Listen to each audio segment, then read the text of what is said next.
Hi everyone, welcome back to Berlumabin Gabaon TV. And I hope that each and every one of us, all of my subscribers and all of you who are watching this vlog, I hope you are in good condition as me. There is a one question or request by one of our subscriber, but he is not a Tagalog. That's why I will answer small in English. But of course, our vlog is mostly Tagalog. So I will deliver this vlog in Taglis, and I do my best to deliver this one majority of English speaking so that one of our subscribers can understand because he requested this one. The title he requested to me of the blog is what is the main purpose of our lives. Yes, of course, my friend Sadiq, I will answer that question. But before we are going to throw this vlog, shout out po sa inyong lahat. Of course, the main purpose of our lives, my friend, is to worship the Lord, serve the Lord, and also to serve our family, to serve our friends, to make good to others people. That is the main purpose. We have vision and we have mission also.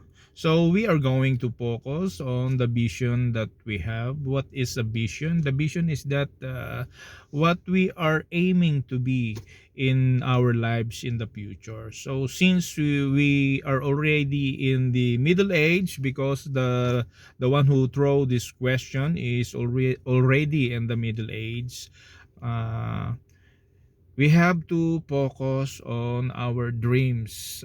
We have a vision to build a stronger in socio-economic family in order to give all what the needs and wants of our family, especially to our loved ones, to our wife, and also our children, and so as also to extend our blessing to our families, to our brothers, sisters, and also in our relatives, as well as our church mates and brethren, and also the society we are living for.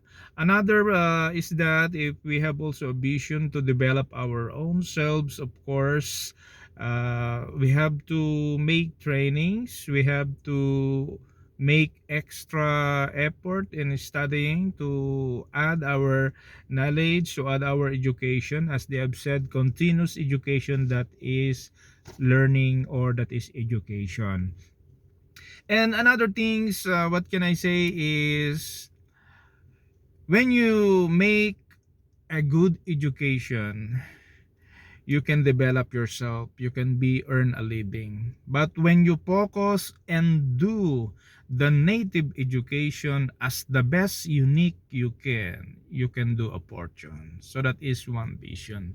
Now our mission is how the way we execute our visions. So in our visions, we have a wisdom, we have a knowledge, we have intelligence. So that is very important to obtain by one of us, because in mission is more on execution. Example, how do we execute our action plan, how do we execute our steps by steps, how to attain our goals, whether that is short goals or long term goals. Then that is our vision. If you want to have a 1 million in your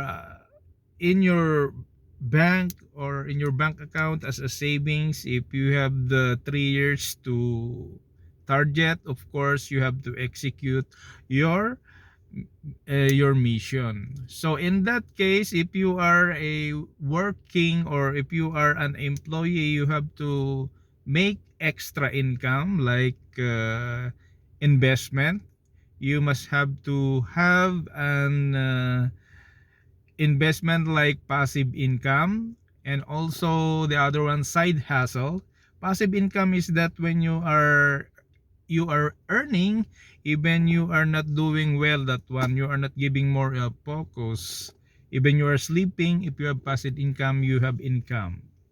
If you have a side hustle, of course you have to work, focus on your side hustle. So side hustle means it's an extra income, or sideline as they called.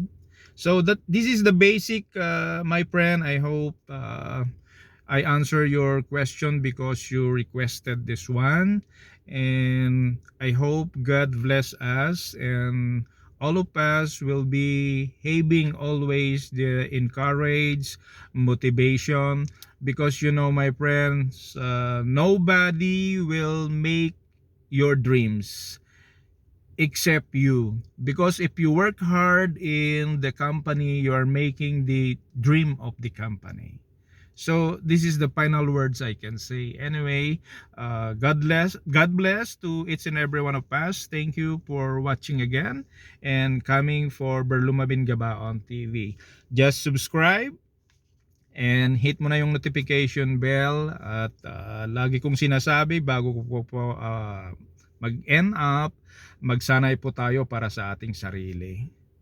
Idisiplina po natin ang ating sarili. Ito lamang po ang aking masasabi. Ako po si Bernard Tubera Gabaon, ang nagsasabi sa inyong God bless you po.